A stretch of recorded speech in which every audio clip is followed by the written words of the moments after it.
Hello. I wanted to talk to you today about climate change. So the thesis of this video is that the level of carbon dioxide in the atmosphere, as of the current year, 2023, is significantly higher than it's ever been before, and it's increasing at rates faster than it's ever increased before, and the rate at which it's increasing is getting faster. And that humans, through fossil fuel emissions, are the thing that is responsible for this, and that is a bad thing. The rate at which we are outputting CO2 is not just 2 or 3 or even 10 or 20 times Earth's normal CO2 cycle. It's about 400 times the speed. This has many detrimental effects on our environment and therefore eventually on our species. And if we don't put a stop to it, at some point things will inevitably become catastrophic and we will have a major species extinction event. So just for some basics, CO2 is a gas that is good and necessary in moderation. Plants need it to complete photosynthesis. CO2 is a greenhouse gas, which means that it traps heat. So it, along with oxygen and nitrogen, form a little blanket around the Earth that keeps the heat in from the sun, and it stops us from freezing to death. So to address the first point that many people will, bring up to object to this, they say the Earth's climate has always changed. And that's true.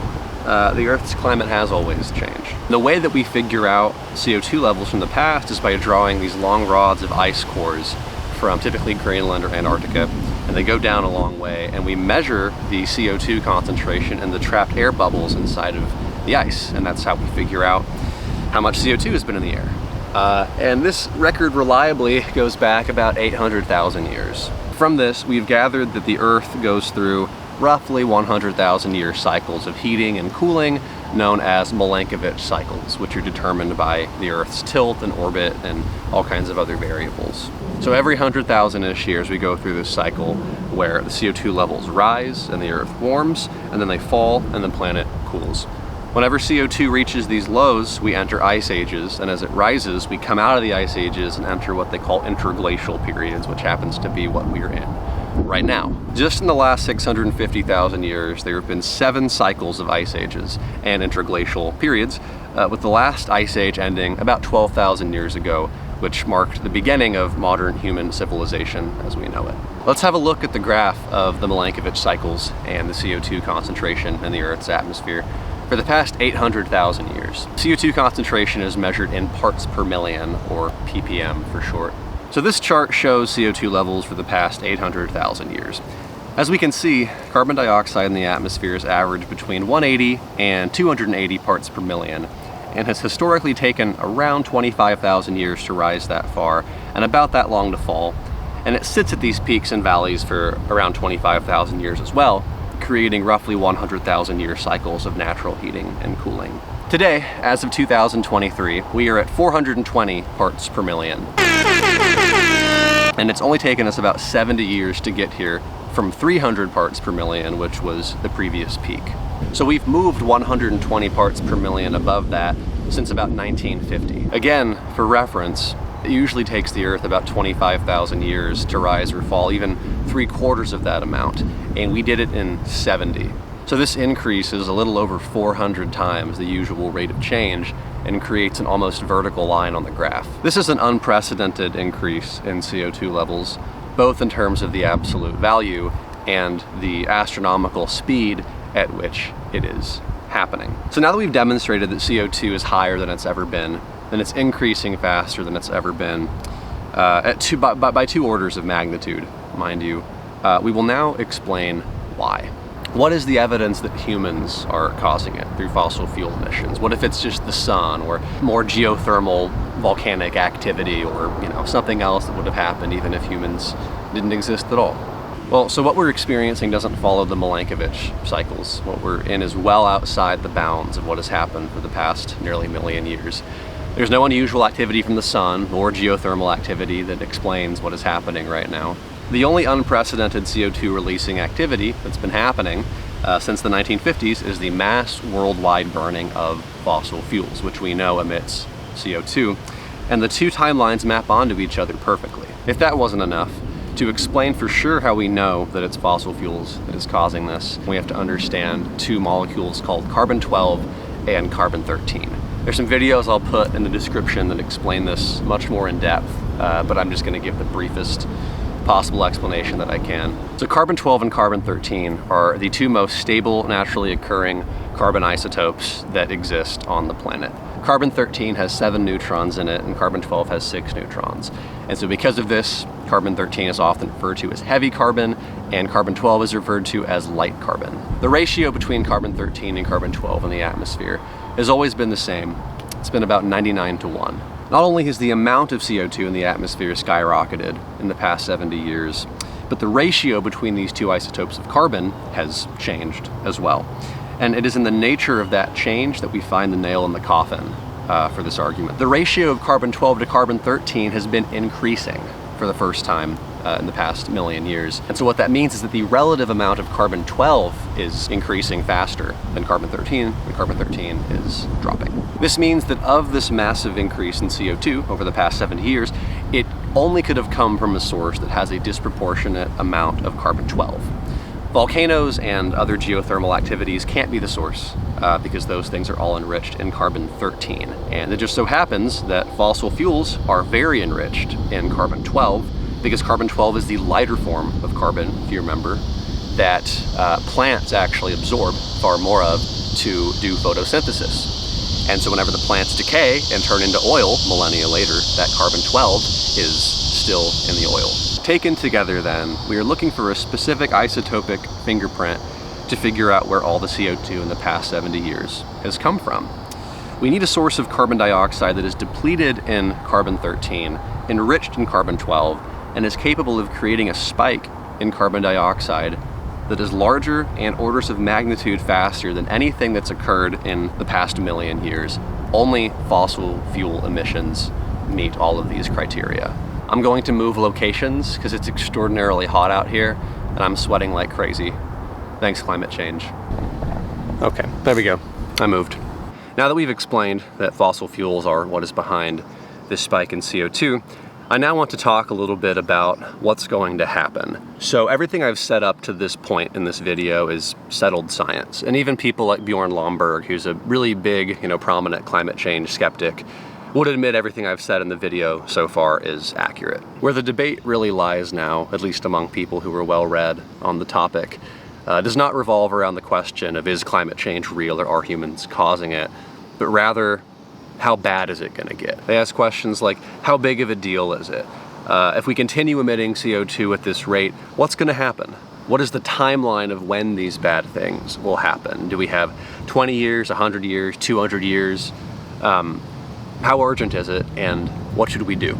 I hate making predictions, and exact year estimates are hard. Climate scientists have exaggerated the urgency of climate change over and over again, which makes it very difficult and pretty cringe to keep making predictions about when doomsday is going to come. So I'm not going to give a timeline or a year because scientists argue about that all the time and it's by no means settled. I'm just going to describe what we logically know will happen eventually if CO2 levels get high enough. So as CO2 levels rise, it acts as a blanket, trapping more heat and causing the Earth's temperature to increase. This rise in temperature has numerous effects, including melting ice caps and glaciers, rising sea levels, more frequent and severe weather events, changes in rainfall, changes in ecosystems, more droughts, more heat waves, worse air quality, and higher temperatures overall. Rising sea levels will force people to move away from coasts. There will be detrimental effects to farmers as the land that is available to farm on shrinks because it'll be so hot, crops will just burn up. You can't grow anything. And migration patterns of wildlife will be affected as well, which will ripple out and have detrimental consequences on the broader, fragile ecosystem. Additionally, the excess of CO2 in the atmosphere gets absorbed by the oceans, leading to ocean acidification. 50% of the world's coral reefs have already died in the past 30 years, and that number is expected to go up to 90% in my lifetime. Y'all remember Finding Nemo with all those pretty reefs? Yeah, they're not doing so well right now. This is what 50% of the world's coral reefs look like now. 50%. And that's just happened in the past 30 years. Keep in mind as well, just for scale, that whenever CO2 levels drop to about 180, that's whenever we enter ice ages. And then in the interglacial periods, it goes up to its highest is usually around 280, which means that when CO2 drops just 100 parts per million, that correlates with us entering ice ages. And we've added more than that. We've added 120 parts per million just in the past 70 years. And in about another 50 years, we are projected to add another 120 more. Whenever we critically and honestly look at facts and evidence, they all point in one direction. Climate change is real, and humans are causing it. And this is a big deal. It's not a good thing. And as a side note, oil companies actually have known about this for decades, dating back to the 1950s. So Shell, Exxon, all these companies hired teams of scientists to study this stuff and to predict the effects that the burning of fossil fuels would have on the environment. And when all the data came back the same, they fired the scientists, defunded the research programs, and they buried the data for a long time. I'll leave links in the description to video essays that deep dive that. It's actually pretty scary. But all that to say that the long-term effects of the burning of fossil fuels on this scale has been known for a very long time, and there has been a very effective propaganda campaign since the 1950s to fight against this information. As for the exact timeline of the consequences for climate change, there's room for debate. Do I think the world is going to explode tomorrow? No, probably not. But something is coming. When you look at a graph like this, and we are hit with sudden exponential growth that is showing no signs of slowing down, I think this should give us pause. In 50 years, if we don't change anything, we'll be at 600 parts per million, and then 700, and then 800, until eventually, in just about 200 years from now, the average temperature in the summers in America is going to be upwards of 130 degrees Fahrenheit. We can calculate that mathematically. And we're not going to be able to grow crops or keep livestock alive anywhere. Our species is going to go through some mass extinction level stuff. Now that's not going to happen for a long time, but it will happen at some point if we continue following this trend line. We know for 100% certainty that that is the point on the horizon that we are heading towards. It's mass extinction. So the question becomes not if, but when do we turn the ship around? Not if, but when do we decide to switch to green energy? Not if, but when do we decide to reach net zero carbon emissions? There are some climate change wackos who exaggerate the speed at which these things will happen, or they might say something absurd like half the country is going to be underwater in 30 years. And that is, of course, an exaggeration. But just because people take real facts and then embellish them doesn't retroactively make the original fact wrong. Humans are causing climate change. It is a slow, boring apocalypse. But let there be no mistake. It is an apocalypse that we are on track for, and one that will come unless we find a way to make green energy work and reverse the damage that has been done so far. There's a reasonable debate to be had about the speed at which we implement these things and the trade-offs that we have to make along the way.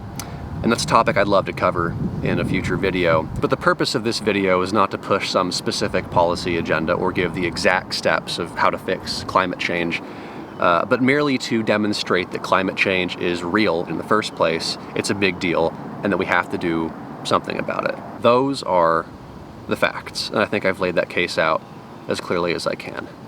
What will be done with that information, I guess that's up to you, but here it is. Thanks for watching.